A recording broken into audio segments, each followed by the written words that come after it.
কাসির অর্থ অনেক, আর তাকাসুর মানে অনেক কিছু পাওয়ার লোভ। তাহলে প্রথম অর্থ হচ্ছে অনেক কিছু পাওয়ার লোভ তোমাকে বিভ্রান্ত করেছে। এটা হচ্ছে প্রথম অর্থ। অনেক কিছু পাওয়ার লোভ তোমাকে বিভ্রান্ত করছে।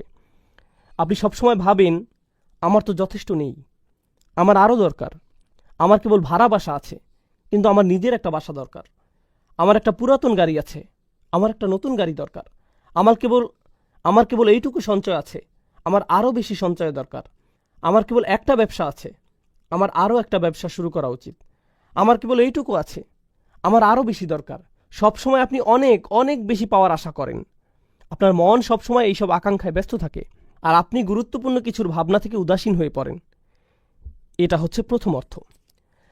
তাকাসুরের দ্বিতীয় অর্থ হচ্ছে অনেক পাওয়ার জন্য প্রতিযোগিতা করা। প্রথম অর্থ ছিল নিজের জন্য অনেক বেশি চাওয়া। দ্বিতীয় অর্থ হচ্ছে অনেক পাওয়ার জন্য অন্যদের সাথে প্রতিযোগিতা করা। সে কিভাবে আমার চেয়ে বেশি পেল, আমার চেয়ে তার বেশি কিভাবে? ভাই, সে আমার চেয়ে ভালো চাকরি করে, আমার ওকে ধরা উচিত, আমার ওকে হারাতে হবে। আপনার অফিসে আপনার চেয়ারে বসে আছেন, আপনার পাশে যে বসে আছে তার চেয়ারটা আপনার চেয়ারের চেয়ে উন্নত। আপনি দেখে ভাবলেন তার চেয়ারটা কিভাবে আমার চেয়ে সুন্দর, সে কিভাবে এটা পেল। এটা খুবই সামান্য জিনিস, কিন্তু আপনি এভাবেই ভাবেন। তার হয়তো একটা সুন্দর মাউস আছে, তার মাউস প্যাডটা ঝকঝকে, তার টেবিলের পাশে সুন্দর জানালা আছে, আমার এখানে তো জানালা নেই। এটা হতে পারে খুবই সামান্য কোনো বিষয়, খুব ক্ষুদ্র পরিসরে। একজনের চাকরি হয়তো বিল্ডিং পরিষ্কার করা, তার ঝাড়ুটা হয়তো পরিষ্কার। আরেকজন দেখে ভাবল, ভাই রে, তার ঝাড়ুটা আমার চেয়ে সুন্দর। আপনি অন্যের সাথে সবসময় নিজের তুলনা করেন, সবসময় নিজের গাড়ির সাথে অন্যের গাড়ির তুলনা করেন, আপনার বাড়ির সাথে অন্যের বাড়ির, আপনার জামা কাপড়ের সাথে অন্যের জামা কাপড়ের, আপনার সম্পদের সাথে অন্যের সম্পদের তুলনা করেন। আর এটা আপনাকে বিভ্রান্ত করছে। প্রথম বিষয়টি ছিল আপনি নিজে অনেক কিছু চান। দ্বিতীয় বিষয়টি হচ্ছে আপনি সবসময় অন্যের সাথে নিজেকে তুলনা করেন। অন্যের সাথে নিজের তুলনা করার এই মনোভাবটি সবসময় আপনাকে ব্যস্ত রাখে। বলে রাখি, এই মনোভাবটি সামাজিক আচার অনুষ্ঠানেও প্রকাশ পায়। তাদের বিয়ে এরকম ছিল, তাহলে আমাদের বিয়ে কেমন হবে? আমাদের পরিবারের বিয়েটা তাদের চেয়েও জাঁকজমক হতে হবে। তারা এই হল ভাড়া নিয়েছে, আমরা এর চেয়েও দামি হল ভাড়া করব। এত এত ভাড়া দিয়ে তাদের বিশাল অঙ্কের ঋণ হয়েছে, আমরা এর চেয়ে বেশি খরচ করে তার চেয়ে বিশাল অঙ্কের ঋণ মাথায় নিব। তাই না? মূল বিষয়টা হচ্ছে এই প্রতিযোগিতা সব সময় এমন হয়, এটা সব সময় হয়। আর হ্যাঁ, এটা তো অমুসলিমদের মধ্যেও হয়ে থাকে। এটা তো শুধু মুসলিমদের মধ্যেই হয়, অবশ্যই তা নয়। আল্লাহ এখানে সমগ্র মানুষের সাথে কথা বলছেন। কে প্রমোশন পেতে চায়? ভাই, তার প্রমোশন না হোক, আর যদি তার হয় তাহলে তার হলো কেন, আমার কেন হলো না? যখন অন্য একজনের প্রমোশন হয় তার মানে এই না যে আপনি কম পাবেন। এর পরেও আপনার বাসায় খাবার থাকবে, কিন্তু এটা মানুষের প্রকৃতিগত স্বভাব। এমনকি এটা বাচ্চাদের মধ্যেও হয়ে থাকে। বাচ্চাদের মধ্যেও হয়ে থাকে। মনে করেন আপনার 2টি বাচ্চা আছে, এদের একজনের খাতায় তার শিক্ষক স্টার দিয়েছেন, আর অন্যজনের খাতায় স্টার দেননি। তিনি হয়তো অন্য কারো খাতায় দিয়েছেন। আপনি হয়তো বাচ্চাদের নিয়ে গাড়ি করে বাসায় ফিরছেন, সে বলল, আমি একটা স্টার পেয়েছি। অন্যজন হতাশ হলো, আমি কিছুই পাইনি। এখানে লক্ষ্য করার বিষয় হলো, সে স্টার পাক বা না পাক, প্রথম শিশুটি কি এতে কষ্ট পেয়েছে? পায়নি। কিন্তু ইতোমধ্যেই তার মধ্যে কি দেখা যাচ্ছে? প্রতিযোগিতার মনোভাব। তার যা আছে আমারও তা চাই, সে যা পায় আমি যেন তাই পাই। এটা একটা স্বাভাবিক প্রবৃত্তি। তাই আল্লাহ আয্যা ওয়া জাল্লা এই আয়াতে এই মনোভাবটির প্রতি ইঙ্গিত করেছেন। তাহলে প্রথমটি ছিল বেশি চাওয়া, দ্বিতীয়টি হচ্ছে বেশি চাওয়ার ক্ষেত্রে প্রতিযোগিতা করা। এটা হচ্ছে দ্বিতীয় অর্থ। আসুন এবার তৃতীয় অর্থটি জানি। তৃতীয় অর্থটি হল বেশি পাওয়ার কারণে অহংকার করা। আত-তাফাখুর মা আত-তাকাসুর। আপনার অনেক থাকার কারণে গর্ব করা। অর্থাৎ যখন কেউ আপনার কাছে আসে, সে হয়তো কোনো কিছু নিয়ে কথা বলছে, আপনি হুট করে বলে বসলেন, ও হ্যাঁ, আমি তো ওখান থেকে গ্রাজুয়েশন করেছি। ওহো, বলে রাখি, এই গাড়িটা আমি মাত্র 2 মাস আগে কিনেছি, খুব ভালো দামে পেয়েছি, মাত্র 37 লাখ, ইত্যাদি ইত্যাদি। সে কি আপনাকে জিজ্ঞেস করেছে আপনার গাড়ি আছে কিনা? সে তো জিজ্ঞেস করেনি, কিন্তু কোনো কারণ ছাড়াই আপনার তাকে বলতে ইচ্ছে হয়েছে। কারণ তাকাসুর থেকে আমরা বুঝতে পারছি এটা কেবল এমন নয় যে শুধু আপনার থাকলেই হবে, বরং আপনি অন্যদেরকে এটা বলতে স্বাচ্ছন্দ্য বোধ করেন। আপনি অন্যদের জানাতে চান যে আপনি খুব ভালো চাকরি করছেন, আপনার এটা আছে, ওটা আছে। তাহলে 3টি বিষয় হলো, তাই না? এবার আসুন চতুর্থ বিষয়। আরবিতে বাবে তাফাউলের 2টি বিষয় রয়েছে। এতে আছে মুফাআলা, যার অর্থ মানুষ একে অপরের সাথে প্রতিযোগিতা করছে। আমরা এটা জেনেছি। তাকাসুরের চতুর্থ বিষয়টি হচ্ছে এমন কিছু যা ভাগ করে নেওয়া যায়। তাওয়ানু, শুধু প্রতিযোগিতা নয়, বরং একে অপরের সহযোগিতা। চতুর্থ বিষয়টি থেকে বোঝা যায় আপনাদের সবারই এটা আছে। আমাদের সবারই বেশি পাওয়ার আকাঙ্ক্ষা আছে। এমন নয় যে একজনের নেই অপরজনের আছে। আমাদের প্রত্যেকেরই বেশি পাওয়ার আকাঙ্ক্ষা আছে। আমাদের প্রত্যেকেরই এটা আছে। আর অনেক অনেক বেশি পাওয়ার আকাঙ্ক্ষাই, একে অপরের সাথে প্রতিযোগিতা করার ইচ্ছাই আমাদের সবাইকে এক করেছে। বলে রাখি, এটা এমন একটি সার্বজনীন বিষয় যা বিভিন্ন ধর্মের, ভিন্ন বর্ণের, ভিন্ন জাতির, ভিন্ন বয়সের মানুষকে এক করেছে। আমরা অনেকভাবে আলাদা হতে পারি, তাই না? কিন্তু আমাদের সবার মধ্যে কোন জিনিসটি সার্বজনীন? আমরা বেশি চাই।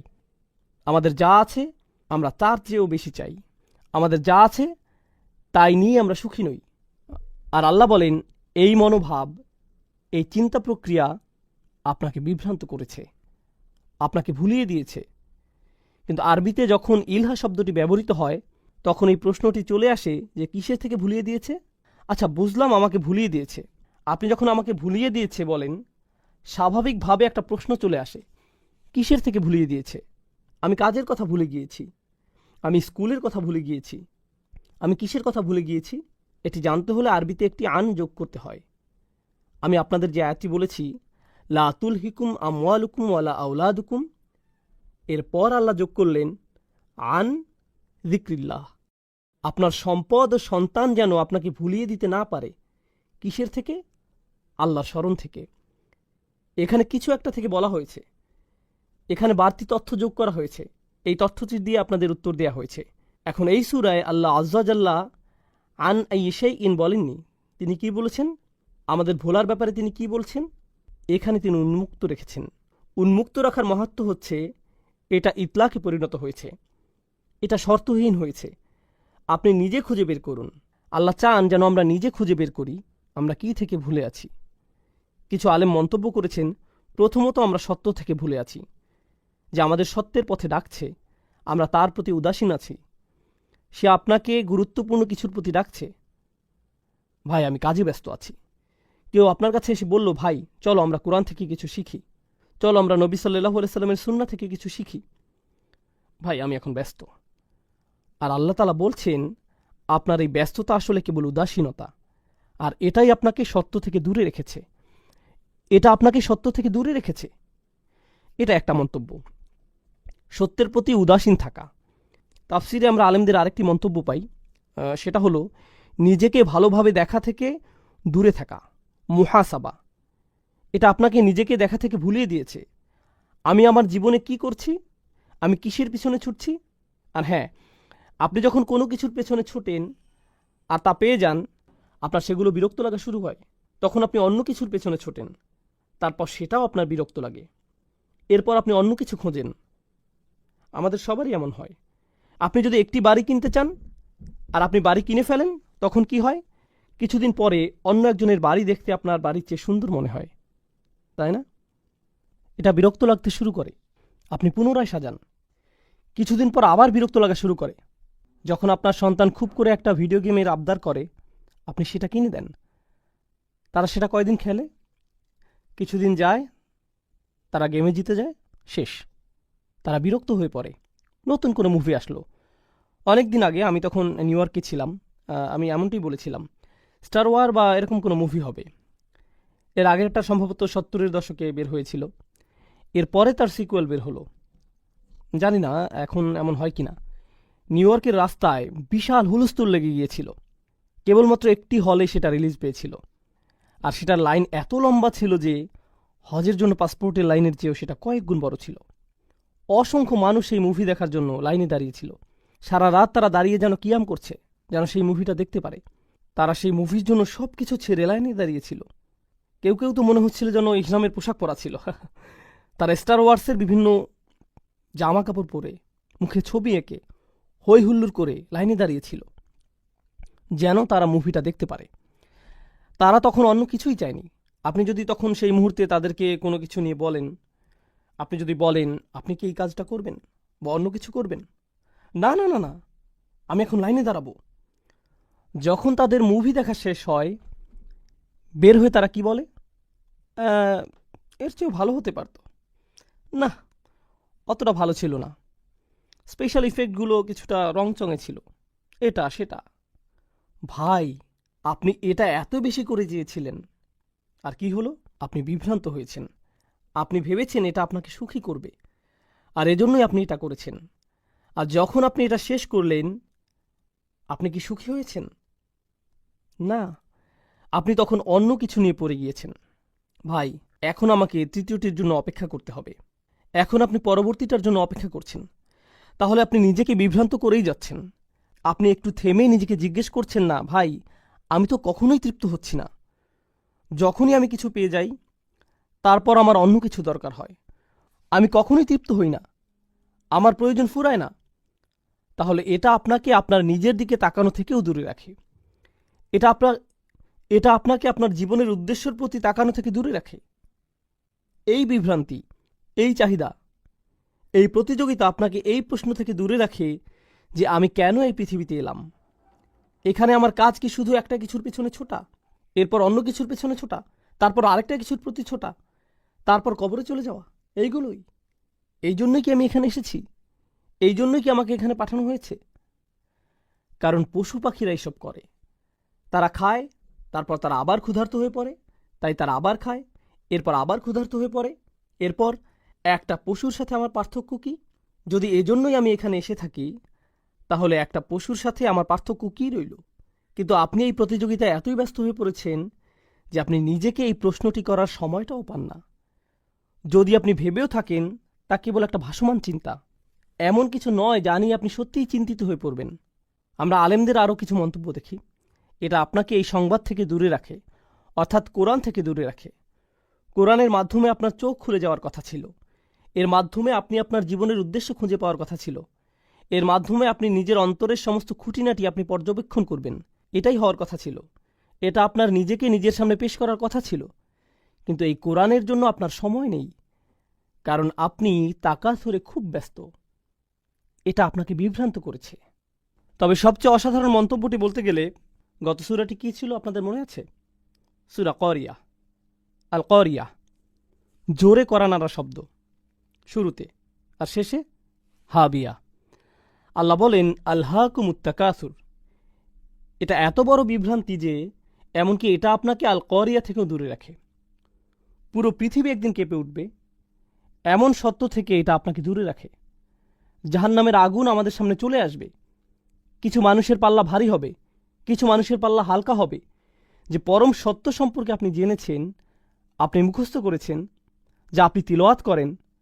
আমাদের অনেকেই সূরাটি তিলাওয়াত করেন, কারণ সূরাটি বেশ ছোট আর আমাদের সময় কম, তাই আমরা এই সূরাটি পড়ি। যদিও আমরা এটা পড়ি, তবুও আমরা এই বাস্তবতা থেকে দূরে সরে আছি। এটা কিভাবে সম্ভব? আল্হাকুমুত তাকাসুর, সুবহানাল্লাহ। সূরার শুরুতেই আল্লাহ এমন ঘোষণা দিয়েছেন। এখন আসুন এই আয়াত সম্পর্কে আলেমদের আরও কিছু মন্তব্য দেখি। প্রথমে আমরা এই সূরার সাথে সূরা আদিয়াতের সম্পর্ক আলোচনা করব। আপনাদের মনে আছে সূরা আদিয়াতে আমরা দুনিয়ার প্রতি আমাদের মনোভাব নিয়ে পড়েছিলাম? এই সূরাতেও তাই। ওই সূরাটিতে আল্লাহ বলেন, ইন্নাল ইনসানা লিরব্বিহি লাকানুদ, নিশ্চয়ই মানুষ তার রবের প্রতি বড়ই অকৃতজ্ঞ। ওয়া ইন্নাহু আলা যালিকা লাশাহিদ, আর নিশ্চয়ই সে এই বিষয়ে সাক্ষী। ওয়া ইন্নাহু লিহুব্বিল খৈরি লাশাদীদ, আর নিশ্চয়ই সে ধন সম্পদের প্রতি খুবই আসক্ত। দুনিয়ার সব কিছু খুবই আকর্ষণীয়। এখন আল্লাহ এখানে বলছেন এসবের প্রতি তোমার ভালোবাসা অনেক বেশি। তিনি আগের সূরায় এমনটি বলেছিলেন। এই সূরায় তিনি কি বলছেন? তিনি বলছেন এসবের প্রতি তোমার ভালোবাসা এতটাই গভীর যে এগুলো তোমাকে ভুলিয়ে দিচ্ছে। তাহলে এখানে তিনি পরবর্তী অবস্থার কথা বলছেন, সেটা কি? এটা আপনাকে ভুলিয়ে দেয়। এই দুইটি প্রত্যক্ষ সম্পর্কযুক্ত। জামাকশারি মন্তব্য করেছেন, ঈদ আশা গালাত, অর্থাৎ এই চাওয়ার আশা তোমাকে ব্যস্ত রাখে। শুধুমাত্র আপনার মনেই নয়, বরং আপনার আচরণেও এটা আপনাকে ব্যস্ত রাখে। তিনি কাফিরদের এভাবে সংজ্ঞায়িত করেছেন, আত্তাবারি ফিল কাসরা আত্তাবাহি বিহা, নিজের অনেক আছে, এটা মানুষকে দেখিয়ে বেড়ানো, সেই সাথে এটা দেখিয়ে গর্ব অনুভব করা। যেমন কেউ বলল, আমাদের অনেক কিছু আছে, এটা শুনে অন্যজন বলল, না, আমাদের তার চেয়েও বেশি আছে। এভাবে কার বেশি আছে আর কার কম আছে এর হিসাব করতে করতে আপনার জীবন অতিবাহিত। সুবহানাল্লাহ। শাওকানি রহমাহুল্লাহ তাকাসুর নিয়ে মন্তব্য করেছেন, তারা একে অপরকে কার কি বেশি আছে সেটা দেখিয়ে বেড়ায়। খুবই গুরুত্বপূর্ণ কথা বলেছেন। তিনি বলেছেন, এখানে বিভ্রান্তি বলতে টাকা পয়সা অথবা সন্তানটিকে বোঝানো হতে পারে। আল্লাহ যে বিভ্রান্তির কথা বলেছেন তা হল সম্পদ আর সন্তান। তিনি কেন এমনটি বললেন? আরেকটি জায়গায় ইলহা কিভাবে ব্যবহৃত হয়েছে? আল্লাহ বলেন, লা তুলহিকুম আমওয়ালুকুম ওয়ালা আওলাদুকুম। বিভ্রান্তি বলতে কোরআনের সম্পদ ও সন্তানকে বোঝানো হয়েছে, এটা এক জায়গায় এসেছে। অন্য জায়গায় আমরা তাকাসুরের বর্ণনা পাই। সূরা হাদীদে আল্লাহ বলছেন, আতাকাসুরুন ফিল আমওয়ালি ওয়াল আওলাদ। তাহলে আয়াতের প্রথম শব্দ ইলার সাথে আমরা আমওয়াল ও আওলাদ এই দুটি শব্দ পাই। দ্বিতীয় শব্দ তাকাসুরের সাথেও আমরা আমওয়াল ও আওলাদ পাই। আমরা এই উভয় ক্ষেত্রেই পাই। তাহলে সম্পদ ও সন্তান উভয়ই আমরা বেশি চাই। কিন্তু আমরা দেখছি যে আমাদের জীবনের আসল উদ্দেশ্যের দৃষ্টিকোণ থেকে এই দুইটি আমাদের জন্য বিভ্রান্তি। এগুলো হতে পারে বড় বিভ্রান্তির কারণ। তাকাসুর ফিল আওলাদ, এটা নিয়ে ছোট একটা সন্দেহ নিরসন করা প্রয়োজন। সন্তানের ক্ষেত্রে বেশি যাওয়ার ব্যাপারে এটা দিয়ে কয়েকটি বিষয় বোঝায়। এটা কেবলমাত্র বেশি সন্তান নেওয়াকে বোঝায় না। বেশি বলতে অনেক সন্তান থাকাকেই শুধু বোঝায় না। আমরা এমন একটি সময়ে আছি যখন মানুষ চিন্তা করে যে বেশি সন্তান নেওয়া অর্থনীতির পক্ষে ক্ষতিকর, তাই না? এমনকি কিছু দেশ তো আছে যাদের এমন নিয়ম রয়েছে যে আপনি নির্দিষ্ট সংখ্যক সন্তানের বেশি নিতে পারবেন না। তারা আল্লাহর হুকুমের সাথে খেলতে গিয়ে নিজেরাই উল্টো ধরা খায়। কেন তারা বেশি সন্তান নিতে আপত্তি জানিয়েছে? তারা বেশি সন্তান নিতে চায়নি কারণ তাদের সেই সামর্থ্য নেই, তাদের অর্থনীতির সেই সামর্থ্য নেই। এখন কি হচ্ছে? যেমন চায়নার কথাই ধরুন, এখন সেখানে নতুন অর্থনৈতিক বিপর্যয় সৃষ্টি হয়েছে। আমাদের দেশের অবকাঠামোগত চাহিদা মেটানোর জন্য যথেষ্ট জনবল নেই, কারণ আমরা জনসংখ্যা বাড়তে দেইনি। তাই সেখানে এখন নতুন ধরনের অর্থনৈতিক বিপর্যয় দেখা যাচ্ছে, জনসংখ্যা রোধ করে, যেটা তারা নিজেরাই সৃষ্টি করেছে। সুবহানাল্লাহ। তাহলে এখানে উভয়টিই এসেছে আল্লাহর হুকুম অমান্য করার কারণে। যাই হোক, এর দ্বিতীয় অর্থটি হলো, যখন আল্লাহ বলেন তাকাসুর ফিল আওলাদ, এটা দিয়ে বোঝায় আপনি আপনার সন্তানের জন্য বেশি চান, অর্থাৎ আমার অন্যদের চেয়ে বেশি পেতে হবে। এই প্রতিযোগিতা আপনার সন্তানের মধ্য দিয়ে প্রকাশ পায়। আপনি বলেন, আমার সন্তান যেন অন্য সন্তানদের চেয়ে বেশি পায়, আমার ছেলে যেন দলে সুযোগ পায়। অন্য একজন সুযোগ পেল, কেন সে সুযোগ পেল? আমার ছেলে পরীক্ষায় বি পেয়েছে, কেন সে বি পেল? আমি শিক্ষকের নামে অভিযোগ দেব। তার সন্তান কিভাবে এ প্লাস পেল? তার ছেলে আমার ছেলের উপরে কিভাবে? আপনার ছেলে বি পেয়েছে তার নিজের কারণে, এর সাথে তার ছেলের কোনো সম্পর্ক নেই। কিন্তু আপনি সব সময় আপনার সাথে অন্যের তুলনা করতে থাকেন, সব সময় তুলনা করেন। এটা শুধু আপনার ছোট মানসিকতার পরিচয় নয়, আপনার সন্তানের উপরও এর প্রভাব পড়ে। তাহলে আল্লাহ তাআলা বলেন, আচ্ছা, আল্লাহ কি বলছেন সেটা জানার আগে আমরা আরও কিছু মন্তব্য পড়ে নিই। ইবনে আব্বাস রাদিয়াল্লাহু তাআলা আনহু বলেন, এই আয়াতের খুবই চমৎকার একটি পাঠ। তিনি শুরুতে একটি অতিরিক্ত হামজা দিয়ে পড়তেন, আলহাকুমুত তাকাসুর অথবা আলহাকুমুত তাকাসুর। এটা দিয়ে কি বোঝা জানেন?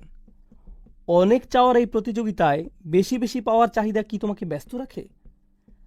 আসলে তিনি এটিকে একটি প্রশ্নের মতো করে পড়তেন। তিনি এই আয়াতটিকে একটি প্রশ্ন হিসেবে পড়তেন। অনেক সময় এমন হয়, যখন আপনি কাউকে তিরস্কার করেন, আপনি তার দিকে প্রশ্ন ছুড়ে দেন, আমি কি তোমাকে এটা করতে বলেছি? তুমি এমন একটি কাজ করলে। আপনি কিন্তু বলেন না যে তুমি এটা করেছ, আপনি বলেন তুমি এমন কাজ করেছ। তুমি কি আমাকে বলবে যে তুমি এটা কেন করলে, কিভাবে করলে? আপনি এইভাবে প্রশ্ন ছুড়ে দেন, যেন এটা একটা জাজার, মানে কাউকে তিরস্কার করা, কাউকে ভর্ৎসনা করা। ইবনে আব্বাস রাদিয়াল্লাহু তাআলা আনহু আয়াতটিকে এভাবে পড়তেন। আবু মুসলিমের মন্তব্যটি আমরা আগে পড়েছি। তার মন্তব্যটি মূলত ছিল এমন যে এটা মানুষের মধ্যে ভাগ করে নেওয়া যায়। তাহলে আমরা এটা জানি ইনশাআল্লাহ তাআলা। প্রথম আয়াতের ব্যাপারে আমরা সর্বশেষ কোরআনের আরেকটি জায়গায় দেখব, যেটা আছে সূরা কাহফে। আলহাকুমুত তাকাসুরের একটি সুন্দর ব্যাখ্যা। আপনারা তো দুই কৃষকের গল্প জানেন, যাদের একজনের ছিল একটি ছোট বাগান, অন্যজনের ছিল তার চেয়ে বেশ বড় একটি বাগান। সে কিভাবে তাকাসুর প্রকাশ করল? সে গরিব কৃষককে বলল, ধনী কৃষক গরিব কৃষককে বলল, আনা আকসরু মিনকা মালান ও আজু নাফারা, সম্পদের দিক থেকে আমি তোমার চেয়ে বড়, জনবলের দিক থেকেও আমি তোমার উপরে, আমার অনেকগুলো সন্তান আছে যারা আমার ব্যবসা দেখছে, তোমার দেখার মতো কেউ নেই, তুমি একা। সে বলল, নাহনু আকসার। অপরজন বলল, নাহনু আকসার। অর্থাৎ এখানে সে মূলত অপরজনকে তাকাসুর দেখাচ্ছে। এখানে কিছু বিষয় আছে। আমি যদিও আপনাদের বলেছি যে এটাই শেষ মন্তব্য, তবুও এই মন্তব্যটি পড়া উচিত, এটা গুরুত্বপূর্ণ ইনশাআল্লাহ। এখানে বলা হচ্ছে যে আল্লাহ বলছেন এটা তোমাকে বিভ্রান্ত করছে, কিন্তু তিনি এটা বলেননি যে কি তোমাকে বিভ্রান্ত করছে। এটা শাওকানি রহমাহুল্লাহর মন্তব্য। তিনি বলছেন, অলাম ইয়াকুল আনকাদা, তিনি এখানে বলেননি যে মানুষ কিসে বিভ্রান্ত হয়, বাল আতলাকাহ, বরং তিনি এটাকে শর্তহীন করেছেন। কারণ এটাকে শর্তহীন করায় তাচ্ছিল্য, তিরস্কার বা সমালোচনার জন্য এটা আরও অলঙ্কারপূর্ণ হয়েছে। তিনি বলেন একে উন্মুক্ত করার কারণে কিসে কিসে মানুষ বিভ্রান্ত হয় তার দরজা আপনার জন্য উন্মুক্ত রইল। আমরা একটু আগে জীবনের উদ্দেশ্য খোঁজা, নিজেই নিজেকে দেখা, এসব নিয়ে আলোচনা করেছি। এসবের প্রতি আপনি উদাসীন থাকেন, তাই এই সব দরজাই এখন আপনার সামনে খোলা, এবং একে উন্মুক্ত রাখার কারণে এটা সার্বজনীন হয়ে গিয়েছে। অর্থাৎ এখানে কেবল একটি বিভ্রান্তি নিয়ে কথা বলা হচ্ছে না, বরং অনেক কিছুতেই আপনার মনোযোগী হওয়া উচিত। এগুলোর কারণে আপনি কোনো কিছুতেই মনোযোগ দেন না, এটা হচ্ছে আরেকটি সুবিধা। এখানে বাগ্যিতার রীতি মানা হয়েছে। এটা হচ্ছে আরবি অলঙ্কার শাস্ত্রের একটি পাঠ। যখন কোনো কিছু উল্লেখ করা থাকে না, এর মাহাত্ম্য রয়েছে। এর অর্থ হচ্ছে এই তাকাসুর আপনাকে সব কিছু থেকে ব্যস্ত রাখছে, যা নিয়ে আপনার ব্যস্ত থাকার কথা ছিল। তথাপি মিনা তাআতিল্লাহ, আল্লাহর আনুগত্য থেকে শুরু করে ওয়াল আমালিল আখিরাহ, আখিরাতের জন্য প্রস্তুতি নেওয়া পর্যন্ত, এগুলো নিয়েই আপনার ব্যস্ত থাকার কথা ছিল, কিন্তু এটা আপনাকে এই সব থেকে দূরে সরিয়ে রেখেছে। এই ছিল প্রথম আয়াতের ব্যাপারে সর্বশেষ মন্তব্য। আল্লাহ বলেন, হাত্তা জুরতুমুল মাকাবির। যারা মানে কারো সাথে দেখা করা, জিয়ারাহ মানে কারো সাথে দেখা করা। উর্দুতে আমরা বলি জিয়ারাত কারনা, এরকম কাছাকাছি শব্দ, কারো সাথে দেখা করা। কিন্তু প্রাচীন আরবি ভাষায় এর আরেকটি অর্থ আছে, সেটা হলো কারো সাথে দেখা করা ও তাকে জড়িয়ে ধরা, বুকে বুক মিলানো। একেও জিয়ারা বলা হয়ে থাকে। আপনি কেবলমাত্র কারো সাথে দেখাই করেন না, আপনি তাকে জড়িয়েও ধরেন। আর আল্লাহ এখানে বলে রাখি, আপনি যখন কারো সাথে দেখা করেন, সেটা কি স্থায়ী না অস্থায়ী? এটা অস্থায়ী। আপনি একটু পরেই চলে যাবেন। এখানে এই অর্থটিও আছে, মানে আপনি কারো সাথে দেখা করতে গিয়েছেন, আপনি দেখা করেছেন, এরপর আপনি চলে গিয়েছেন। আল্লাহ এখানে বলেছেন, হাত্তা জুরতুমুল মাকাবির, যতক্ষণ পর্যন্ত আপনি কবরের সাথে দেখা করছেন বা সাক্ষাৎ করছেন। আক্ষরিক অর্থে বললে, যতক্ষণ না আপনি কবরের সাথে সাক্ষাৎ করছেন। যখন আপনি কারোর সাথে দেখা করেন, আপনি তার জন্য প্রস্তুতি রাখেন, আপনি প্রস্তুতি নিয়ে দেখা করেন। আপনার ভালো লাগুক বা না লাগুক, আপনার তার সাথে দেখা করতেই হবে। আর এখানে আপনি কার সাথে দেখা করছেন? আপনার কবরের সাথে।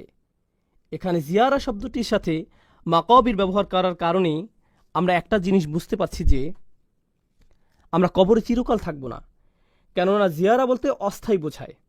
আল্লাহ জিয়ারা শব্দটির সাথে জান্নাত বা জাহান্নাম ব্যবহার করেননি, তিনি ব্যবহার করেছেন মাকাবির, কবরের সাথে। আপনি যদি আরেকটি সূরায় দেখেন, দুনিয়ার প্রতি মনোভাব নিয়ে অপর আরেকটি সূরা কি? সূরা আদিয়াত। আফালা ইয়ালামু ইযা বু'সিরা মা ফিল কুবুর, তবে কি সে জানে না যে কবরে যা আছে তা কখন উত্থিত হবে? এখানে কুবুর শব্দটি ব্যবহৃত হয়েছে, আর এই সূরায় মাকাবির শব্দটি এসেছে। মাকাবির শব্দটি জিয়ারা শব্দের সাথে উপযুক্ত, কারণ জিয়ারা একটি স্থানে করা হয়ে থাকে। আর মাকাবির শব্দটি মাকবারা শব্দের বহুবচন। আরবি ভাষায় কোনো বিশেষ্য পদ মা দিয়ে শুরু হলে একে বলা হয় জরফে মাকান। এটা দিয়ে কোনো স্থান নির্দেশ করা হয়, যেমন মসজিদ বা মাতার বিমানবন্দর, বা মাকআদ বসার জায়গা, মজলিস এটাও বসার জায়গা, সমাগম। তাহলে বোঝা যাচ্ছে শুরুতে মা থাকলে সেটা দিয়ে কোনো জায়গা বোঝায়, এটাই জরফে মাকান। আর সাক্ষাৎ কোনো একটা জায়গায় হয়ে থাকে, তাই কবরের কথা বোঝাতে এর সাথে এখানে জায়গার বর্ণনা এসেছে। মানে এটা একটা কবরস্থান। আপনি যখন কিছু পাওয়ার ধান্দায় থাকেন, কোথায় আপনার খুব একটা যাওয়া হয় না? কবরস্থানে। সেখানে আপনার জন্য তেমন কিছু নেই। কবরস্থানে আপনার দুনিয়াবি কিছু পাওয়ার নেই। আপনি শপিং মলে যান, চাকরিতে যান, আত্মীয়ের বাসায় যান, আপনার বসের কাছে যান, আপনি সবখানে যান, কিন্তু কোথায় যান না? আপনি কবরস্থানে যান না। আমার নিজের উপর একটা উদাহরণ মনে পড়ছে। এটা ছিল নিউ ইয়র্কে। তখন আমি নিউ ইয়র্ক থাকতাম। আমি থাকতাম কুইন্সে, আর আমার কলেজ ছিল ম্যানহাটনে। তো আমরা এলাই হয়ে যেতাম। সেখানে ছিল একটা বিশাল কবরস্থান, মেইন রোডের পাশেই। এই কবরস্থানটা আমি মনে হয় টানা 10 বছর দেখেছি, কিন্তু কোনো দিনই যাইনি। আর শুধুমাত্র কেবল আমি নই, প্রতিদিন হাজার হাজার মানুষের পাশ দিয়ে যায়। কেউই কখনো সেখানে যায় না। কেবল যায় কখন? যখন তাদের মৃত্যু হয়, যখন তাদের সেখানে রাখা হয়। সুবহানাল্লাহ। তাহলে এটা হচ্ছে আয়াতের একটি অর্থ, কিন্তু অপর অর্থটিও খুবই গুরুত্ববহ। আমরা এখানে সাবাবুন নুজুম দেখতে পাই। আপনারা জানেন যে কিছু আয়াতের ঐতিহাসিক প্রেক্ষাপট থাকে, আর ওই সময়ের অর্থ কী ছিল? যেহেতু আলেমদের মতে তৎকালীন সময়ে কিছু গোত্র ছিল যারা সবসময় অন্য গোত্রগুলোকে তুচ্ছ করত। তোমাদের চেয়ে আমাদের বেশি মানুষ আছে, তোমাদের চেয়ে আমাদের বেশি অস্ত্র আছে, আমাদের যারা মারা গিয়েছে তারা তোমাদের মৃতদের চেয়ে সেরা। তারা কবরস্থানে যেত আর বলতো, আমাদের গোত্রে ইনি ছিলেন আর ইনি এটা এটা করেছেন। তোমাদের গোত্রে কি কেউ কখনো এমন করেছেন? তারা এভাবে কবরে গিয়ে একে অপরের সাথে প্রতিযোগিতা করত। তারা বলতো, তোমাদের কি এমন কেউ ছিল? এখনকার সময় আমরা বলি, আমাদের ইতিহাসে ইনি ছিলেন, অমুক ছিল, তমুক ছিল। ইতিহাসের নায়কদের নিয়ে গর্ব করা। তারা যেভাবে সত্যি সত্যি কবরস্থানে গিয়ে কবর দেখিয়ে এভাবে বলতো, এনার মতো তোমাদের কেউ আছে? অমুকের মতো, তমুকের মতো। ভালোভাবে চিন্তা করে দেখলে বর্তমান সময়ে আমরা আমাদের ইতিহাসের নায়কদের নিয়ে এসব বলি। মুসলিমরা সালাউদ্দিনের কথা বলে, কিংবা সাহাবাদের কথা বলে। আমরা আমাদের ইতিহাসের নায়কদের নিয়ে গর্ব করি। এনাদের মতো কে আছে? আমি কি বলছি বুঝতে পারছেন? এখন সমস্যা হচ্ছে, আল্লাহ এখানে যে পয়েন্টটি তুলে ধরেছেন, প্রথমত হাত্তা জুরতুমুল মাকাবির, অর্থ হাত্তা ইয়াতিয়াকুমুল মাওতা বা কবিরতুম। আপনার মৃত্যু চলে এলো, আপনাকে কবরে নেওয়া হলো, আপনার নিজের কবরে যাওয়ার আগ পর্যন্ত আপনি বেশি পাওয়ার লোভ করেই যাচ্ছেন। কিন্তু এর অন্য অর্থটি হচ্ছে, আপনি কবরস্থানে যেতেন, আর যখন কবরস্থানে যেতেন কী হওয়ার কথা ছিল? আপনার মনে পড়ার কথা ছিল যে আপনি কোথায় যাচ্ছেন, কিন্তু আপনি কবরস্থানেই যাচ্ছেন একে অপরকে দেখিয়ে তুচ্ছ করার উদ্দেশ্যে। যেখানে এই কবরস্থানে যাওয়াই আপনার জীবনের উদ্দেশ্য বোঝার জন্য সবচেয়ে সহজ রাস্তা হবার কথা ছিল। আপনি যদি খুব বেশি ধার্মিক না হন, আপনি যদি খুব বেশি আখিরাত নিয়ে না ভাবেন, আপনি যদি বছরের পর বছর নামাজ না পড়েন, যদি কারো দাফনে যান, হয়তো আপনি এর আগে কখনো যাননি, জানাজার পর সব আনুষ্ঠানিকতা শেষে আপনি দাফন করতে গেলেন, আপনি যদি কেবল সেখানে যান, এটা আপনাকে একটা ধার্মিক অভিজ্ঞতা দেবে। শুধু কবরস্থানে হেঁটে কবরের নাম পরিচয়গুলো পড়লেই, অমুক মানুষ এত বছরে মারা গেছে, আরেকজন 20 বছরে মারা গেছে, আরেকজন হয়তো 6 মাসে মারা গেছে, আরেকজন দেখলেন 83 বছরে মারা গেছে, আরেকজন 31 বছরে মারা গেছে। নিজের বয়সী একজনকে পেলেন, একজন মহিলা, আরেকজন পুরুষ, আরেকজন মহিলা। আপনি এগুলো পড়ছেন আর কার কথা ভাবছেন? আপনার নিজের কথা। এটা আপনার চোখ খুলে দিবে। আপনার নিজের চোখ খোলার জন্য কবরস্থান অনেক ভালো জায়গা। নিজের দিকে তাকানোর জন্য এটা উপযুক্ত জায়গা। আর আমরা এমন মানুষ যে আমরা সেই কবরস্থানকেই কিনা তাকাসুরে পরিণত করেছি। আমরা এখানে থেকেও শিক্ষা নিতে পারি না, আমরা অন্ধ হয়ে পড়েছি। এজন্য এখানে অতীতকাল এসেছে। আল্লাহ এটা তোমাকে অন্ধ করেছে। এটা তোমাকে অন্ধ করবে তা নয়, এটা ইতোমধ্যেই তোমাকে অন্ধ করেছে। অন্যভাবে বললে, তোমাদের নিয়ে কোনো আশা নেই। যদি এখানে বলা হতো এটা তোমাদের অন্ধ করবে, সেখানে কিছুটা আশা ছিল। এটা হতেও পারে, নাও হতে পারে। হয়তো আমি পরিবর্তিত হব, কারণ আমার সেই যোগ্যতা আছে। কিন্তু যেহেতু ইতোমধ্যেই তা হয়ে গেছে, সুতরাং এখন আর কোনো আশা নেই। সুবহানাল্লাহ।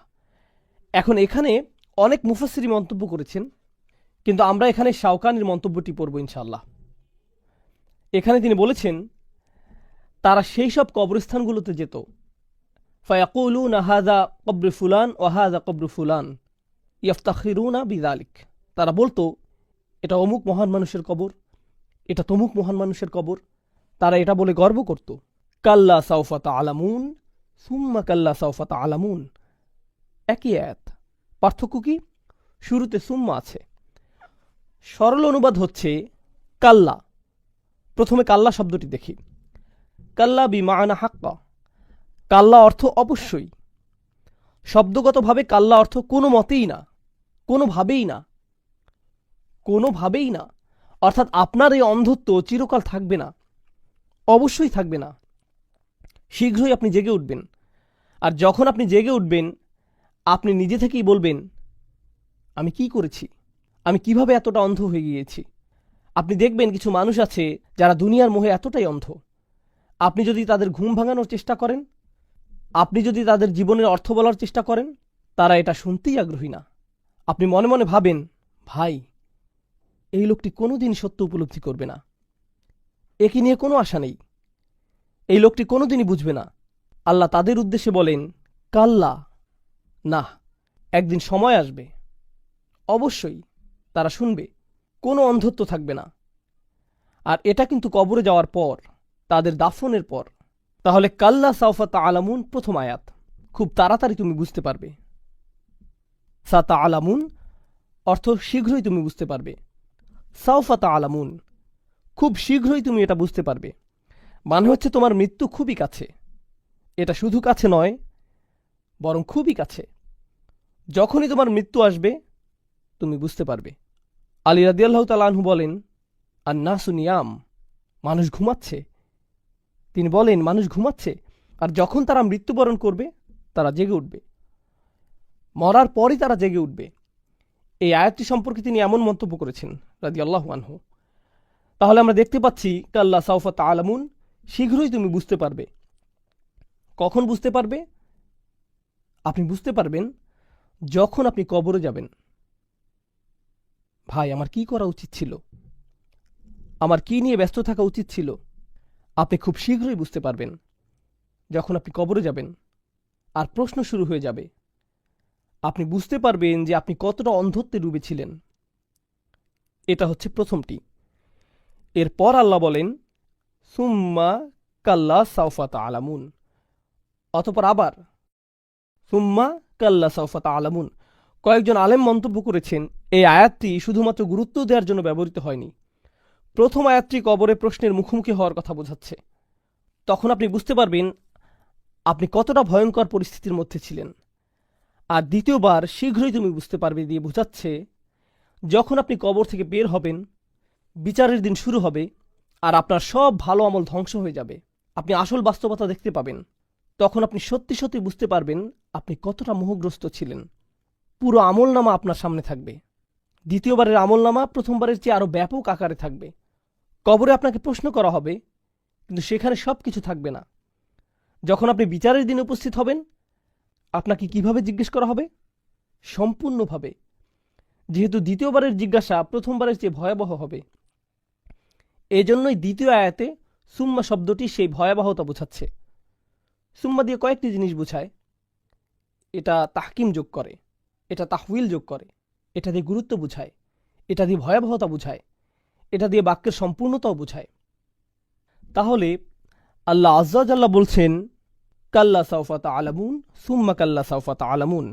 আল জামাখশারি খুবই চমৎকার একটা মন্তব্য করেছেন। তিনি বলেছেন, ইনজার আলী আখাফু ফায়ালতাবিহু মিন গফলাতিহিম। এটা আল্লাহর পক্ষ থেকে একটা নিয়ামত, এটা একটা সতর্কবার্তা, যাতে তারা তাদের অন্ধত্ব ও মোহ কাটিয়ে উঠতে পারে। আর এই পুনরাবৃত্তির মাহাত্ম্য হচ্ছে, এখানে পুনরায় বলার কারণে আরও জোর দেয়া হয়েছে। আমি বলে দিচ্ছি, আমি তোমাকে বলে দিচ্ছি। এভাবে দুইবার বললে কেমন শোনায়? যে শুনবে সে পুরোপুরি সতর্ক হয়ে যাবে। ধরুন আপনার বাচ্চারা পার্কিংয়ে খেলছে, আপনি সত্যিই চান যে তারা খেলা বন্ধ করুক। থামো থামো থামো। আপনি একবার বলেন না, কয়েকবার বলেন, কয়েকবার বলেন। কথার গুরুত্ব বোঝাতে আপনি কি করেন? আপনি বারবার বলেন। তুমি বুঝতে পারবে, তুমি বুঝতে পারবে। কাল্লা সাউফা তা'লামুন সুম্মা কাল্লা সাউফা তা'লামুন। আল্লাহ যেভাবে আমাদের সতর্ক করেছেন তা এই পুনরাবৃত্তির মাধ্যমে ফুটে উঠেছে। আল আউয়ালু আসাদ আরবিতে এভাবে ব্যবহৃত হয়ে থাকে, যেমন আকুলুলাক, সুম্মা আকুলুলাক, আমি বলে দিচ্ছি, ভাই আমি তোমাকে বলে দিচ্ছি। দ্বিতীয়বার বলতে হয়, আপনি এভাবে দুইবার বলেন। বিষয়টি হচ্ছে এভাবে দুইবার না বললে এর তেমন প্রভাব পড়বে না, তারা এটাকে স্বাভাবিকভাবে নিবে। সুতরাং আপনাকে এমন শক্তভাবে বলতে হবে। আমাদের সমস্যা হচ্ছে কোরআন আমাদের কাছে কেবলই একটা বই, আমরা এটা পড়ছি, কিন্তু কাফেরদের সামনে যখন কোরআন পাঠ করা হতো তখন এটা বই আকারে পড়া হতো না। এটা কিভাবে উপস্থাপিত হতো? কথার মতো করে। আর যখন আপনি কিছু বলেন, আপনার শ্রোতা এর আবেগ অনুভূতি বুঝতে পারে, কিন্তু লেখার মধ্য দিয়ে এটা ততটা সহজ নয়, কিন্তু কথাই সম্ভব। এজন্যই এখন যদি আপনি কোরআন পড়েন, আপনি হয়তো সেভাবে প্রভাবিত হবেন না, কিন্তু যখন আপনি নামাজে এটা শুনবেন, বলুন তো কী হবে? আপনার হৃদয়ের মধ্যে এটার প্রভাব থাকবে। কারণ কোনো কিছু শুনলে এর একটা প্রভাব আছে, কিছু শুনলে এর প্রভাব হৃদয় থেকে হৃদয়ে পৌঁছে যায়। কেউ যদি আপনাকে ইমেইলে কোনো উপদেশ দেয়, আপনি ততটা গুরুত্ব দেন না। কেউ যদি আপনাকে ফোন করে কিছু বলে, আপনি যথেষ্ট গুরুত্ব দেন, কারণ যখন আপনি তার কথা শুনেন, এটা আপনার হৃদয়ে পৌঁছে যায়। তাই কোরআনে আমরা দেখি যে সাহাবারা বলেননি করানা ওয়া আতানা, আমরা পড়লাম আর আমরা মানলাম। তারা কি বলেছেন? সামিআনা ওয়া আতানা, আমরা শুনলাম এবং আমরা মানলাম। লেখা পড়তে হয় আর কথা শুনতে হয়, আর এটা এতটাই শক্তিশালী যে মানুষ যখন শোনে তখন তা করতে বাধ্য হয়। আমাদের দারসুল কোরআনের মাহাত্ম্য হলো, আমরা জানি কোরআনের উপর লেকচার হয়, জ্ঞানী ও যোগ্য আলেমরা এটা পরিচালনা করেন ইনশাআল্লাহ। এর একটি মাহাত্ম্য হচ্ছে এটা কোরআনেরই একটি সুন্নাহকে পুনরুজ্জীবিত করে। কোরআন প্রাথমিকভাবে পড়ার জন্য আসেনি, কোরআন প্রথমত শোনার জন্য এসেছে। নবীজি সাল্লাল্লাহু আলাইহি সাল্লাম মানুষদের সামনে এটা তিলাওয়াত করতেন যেন তারা এটা শুনতে পারে। ইয়াতলু আলাইহিম আয়াতিহি। আর যখন এটা পড়া হয় তখন এর শক্তি ও আবেগের আবেদন কিছুটা কমে যায়, যখন এটা শোনা হয় না। কাল্লা লাউ তা'লামুনা ইলমাল ইয়াকিন, কখনো নয়, তোমরা যদি নিশ্চিত জ্ঞানে জানতে। লাউ হচ্ছে কালিমাতুল হাসর, এটা এমন একটি শব্দ যা দিয়ে বোঝায়, একে বলা হয় আফসোস। আল্লাহ আজ্জা ওয়া জাল্লা এখানে তাদের পক্ষ থেকে আফসোস করছেন। যদি তোমরা নিশ্চিতভাবে জানতে, যদি তোমাদের সত্যিই জ্ঞান থাকতো। কেমন জ্ঞান? তিনি বলছেন ইলমাল ইয়াকিন, যদি তোমাদের সুনিশ্চিত জ্ঞান থাকতো, যা অবশ্যই ঘটবে, তা যদি তোমরা জানতে। এটাই ইলমাল ইয়াকিন। এর কিছু পরে আমরা আরেকটি জিনিস দেখব, সেটা হলো আইনাল ইয়াকিন, তাই না? সুম্মা লাতারাউন্নাহা আইনাল ইয়াকিন। তাহলে এখানে দুইটি বিষয়, একটি হচ্ছে সুনিশ্চিত জ্ঞান, অপরটি হলো সুনিশ্চিত চোখ। এগুলো বর্ণনাত্মক বাক্য, আমরা এগুলো নিয়ে পরে আলোচনা করব ইনশাআল্লাহ তাআলা। এরপর আমরা দেখি যে কোরআনে তৃতীয় আরেকটি বিষয় উল্লেখ করা হয়েছে যা দুইবার এসেছে। আল্লাহ আজ্জা ওয়া জাল্লা হাক্কুল ইয়াকিন শব্দটি ব্যবহার করেছেন, ওয়া ইন্নাহু লা হাক্কুল ইয়াকিন। তাহলে প্রথমে হচ্ছে ইলমাল ইয়াকিন, আইনাল ইয়াকিন এবং হাক্কুল ইয়াকিন, তিনটি বিষয়। এই আয়াত বোঝার আগে আমাদের এই তিনটি বিষয় বুঝে নিতে হবে। তাহলে আসুন এগুলো বুঝে নেই ইনশাআল্লাহ তাআলা। প্রথমে আসুন ইয়াকিন শব্দটি দেখি। এই তিনটির মধ্যে এই শব্দটি কমন আছে, এর মধ্যে দুইটি এই সূরাতেই রয়েছে। কোন দুইটি? ইলমাল ইয়াকিন, আইনাল ইয়াকিন। আর তৃতীয় বিষয়টি এই সূরায় আসেনি, এটা কোথায় এসেছে? হাক্কুল ইয়াকিন। তাহলে প্রথমে আসুন আমরা এর অর্থ জেনে নেই। ইমাম রাগিব বলেন, ইয়াকিন হচ্ছে এমন জ্ঞান যা কোনো কিছু সম্পর্কে জানা বা কোনো কিছু সম্পর্কে ভাষা জ্ঞান রাখার ঊর্ধ্বে। এটা হচ্ছে জ্ঞানের উঁচু স্তর। এটা হচ্ছে প্রথম অর্থ। এটা কোনো কিছু নিয়ে অল্প জানা নয়, এটা ইয়াকিন। আমি এই ইয়াকিন শব্দের অনুবাদ করতে চাই এভাবে, এটা হচ্ছে দৃঢ় প্রত্যয় বা অটুট প্রত্যয়। আপনি কোনো কিছুতে পুরোপুরিভাবে সম্পূর্ণরূপে সম্মত হয়েছেন, তখন আপনি ইয়াকিন শব্দটি ব্যবহার করবেন। এটা ইমানের চেয়েও শক্তিশালী শব্দ। কিভাবে এটা ইমানের চেয়েও শক্তিশালী শব্দ, সেটা আমরা পরবর্তীতে দেখব। এরপর আমরা পাই আবু হিলাল আল আসকারি ইয়াকিন শব্দটি সম্পর্কে মন্তব্য করেছেন। তিনি বলেছেন, ইয়াকিন হচ্ছে সেই জিনিস যাতে আপনি এতটাই সম্মত যে অন্তর থেকে আপনি এটা নিয়ে খুশি, আপনি মন থেকে এটা নিয়ে সন্তুষ্ট। যেমন ধরুন, কেউ হয়তো বলল যে পরকাল বলতে কিছু আছে, আপনি বললেন আমার মনে হয় এটা সত্যি হতে পারে, হ্যাঁ থাকার সম্ভাবনা আছে, আচ্ছা আমার এটা নিয়ে কোনো সমস্যা নেই। এটা ইয়াকিন নয়, এটা কোনো মতে মেনে নেয়া। কিন্তু আপনি যখন জানেন যে এটা অবশ্যই আছে, অবশ্যই অবশ্যই আছে, গতকাল যেমন ছিল তেমন, আপনি আমার সামনে বসে আছেন, এটা যেভাবে জানেন সেভাবে আখিরাতে বিশ্বাস করেন, তখন এটা ইয়াকিনে পরিণত হয়। আপনি অন্তরে এটা সাধারণভাবে বিশ্বাস করেন না, বরং অটুটভাবে বিশ্বাস করেন। এটাই হচ্ছে ইয়াকিনের প্রথম অর্থ। দ্বিতীয়ত, অনাহজুস সদর বিমা আমালিহি, আসলে এটা দ্বিতীয় অর্থ। প্রথমটি ছিল সুকুনুন নফস, যার মানে আপনি এটা নিয়ে দ্বিতীয়বার ভাববেন না, এটা নিয়ে আপনি পুনরায় চিন্তা করেন না, এটা আপনি এ ব্যাপারে নিশ্চিত, আপনার কাছে এটাই সত্যিকার বাস্তবতা, আপনি এটা নিয়ে দৃঢ় প্রতিজ্ঞ, যা নিয়ে আপনি দ্বিতীয়বার ভাবেন না। তাহলে এই হচ্ছে এর দুইটি মর্মার্থ। একটি হচ্ছে আপনি এটা নিয়ে দ্বিতীয়বার ভাববেন না, আর দ্বিতীয়ত আপনি এই বাস্তবতা নিয়ে পুরোপুরি সন্তুষ্ট। এখন কোরআনে ইয়াকিন শব্দটি কিভাবে ব্যবহৃত হয়েছে? আমরা পাই ইয়াকিন শব্দটি মৃত্যু বোঝাতে ব্যবহৃত হয়েছে। হাত্তা আতান আল ইয়াকিন ও আবুদ রব্বাকা হাত্তা ইয়াতিয়াকাল ইয়াকিন। ইয়াকিন শব্দটি মৃত্যু বর্ণনা এসেছে কেন? এমনকি কাফেরও কিসে বিশ্বাস করে? মৃত্যুতে। মৃত্যুতে আপনি আখিরাতে অবিশ্বাস করতে পারেন, আপনি কবরের প্রশ্নগুলোকে অবিশ্বাস করতে পারেন, আপনি জান্নাত জাহান্নামকে অবিশ্বাস করতে পারেন, ঠিক আছে। কোনো সুস্থ স্বাভাবিক মানুষ মৃত্যুর প্রতি অবিশ্বাস করতে পারে না। এটাই হচ্ছে সুনিশ্চিত বিশ্বাস। যে কোনো আলোচনার শুরুই এটা, যে কারো জন্যই। কোন জিনিসটি সবাই সুনিশ্চিত বলে বিশ্বাস করে? ভবিষ্যতের কোন জিনিসটি আমরা নিশ্চিত বলে জানি? মৃত্যু একেবারে সুনিশ্চিত। তাহলে এটা সবার জন্যই এতটা নিশ্চিত একটি বিষয় যে আল্লাহ এখানে ইয়াকিন শব্দটি ব্যবহার করেছেন। এখন আমরা কোরআনে পাই যে যখন আপনি এটা বিশ্বাস করবেন, এটাকে আপনি নিশ্চিত বলে জানবেন, কিন্তু আপনি একে অন্তরে ধারণ করতে চান না। আমরা এমনটি কোরআনেও দেখতে পাই। আল্লাহ বলেন, যখন আপনি তাদেরকে শেষ সময়ের কথা বলেন, তারা বলে আচ্ছা আমরা এটা নিয়ে ভেবেছি, শুধুমাত্র ভেবেছি, এর বেশি কিছু নয়। সময়ের কথা বলেন, তারা বলে আচ্ছা আমরা এটা নিয়ে ভেবেছি, শুধুমাত্র ভেবেছি, আমার মনে হয় এটা হলেও হতে পারে, কিন্তু আমরা পুরোপুরি নিশ্চিত নই। অমা নাহনু বিমুস্তাইকিনিন, আমরা এ বিষয়ে দৃঢ় বিশ্বাসী নই। শুনে এটাকে বেশ চমৎকার মনে হচ্ছে ভাই, তোমাদের মুসলিমদের ধর্মবিশ্বাস খুবই চমৎকার মনে হচ্ছে, এভাবেই তারা বলে। কিন্তু তারা এটাকে ইস্তিকান করে না, তারা একে অন্তরে ধারণ করে না।